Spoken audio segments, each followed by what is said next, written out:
The senator from Florida is recognized.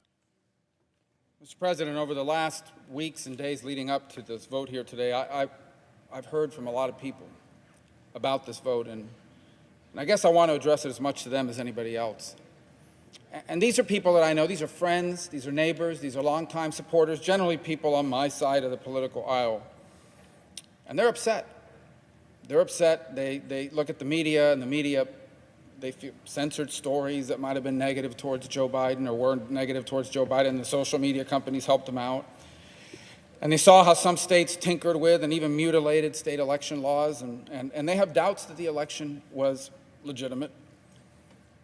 And it gives this country this extraordinary crisis of confidence, which is very dangerous because democracy is very fragile, and it's not held together by elections. Democracy is held together by people's confidence in the election and their willingness to abide by its results. And so the notion was, we need to do something, we need to fight. And several of my colleagues have adopted the idea, and I respect it, that they're going to object. Now listen, it's important to understand something. Even the people objecting in the Senate recognize that it's not going to pass. It's not going to change the outcome,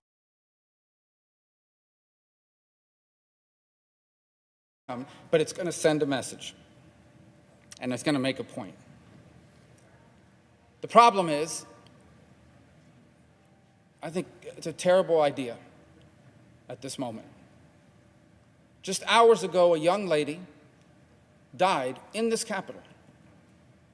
That means somebody somewhere in this country got a phone call that their daughter was dead. Daughter was going to a political rally, she is dead. Died in this Capitol, somewhere not far from where we are standing. We had police officers, the men and women that we walk by every single day that guard the doors and we say hello to, out there with riot gear, getting spit on and attacked.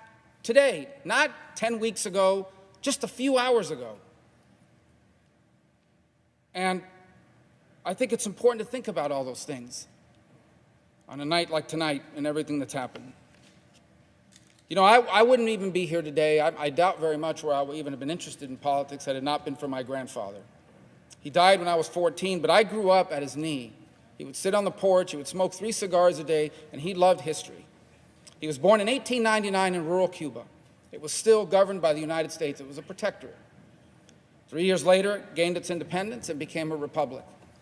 During my grandfather's first 60 years of life, he saw his country have an armed insurrection after a contested election, multiple presidents go into exile, 2 military coups, and the rise of a Marxist dictator.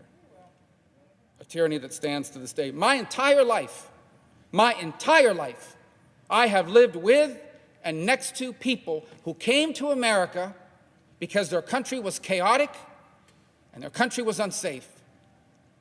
What I saw today, what we have seen, looks more like those countries than the extraordinary nation that I am privileged to call home.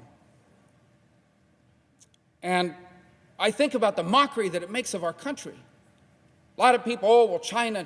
No, let me just say something. In all modesty, no one here has worked harder on the issue of China. They hate my guts. I'm sanctioned, twice sanctioned. I don't know what they're sanctioning, double sanctioned, and I can't travel there. I wasn't planning to anyway. China's laughing. They're loving this tonight.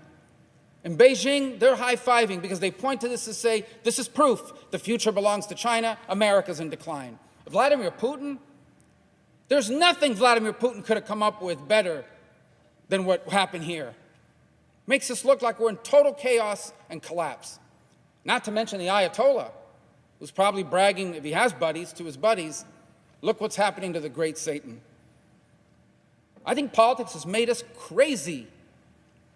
Everybody in this country has lost their minds on politics, and we have forgotten that America is not a government. America's not a president. America's not a Congress. Let me tell you what America is. America's your family. America's your faith. America's your community. That's America. That's what our adversaries don't understand, and that's what we need to remember. That is how we're going to rebuild this country and turn the page and have a future even brighter than our past. And so that's why I feel so strongly about this, and why I hope those who disagree with me will understand. I yield the floor.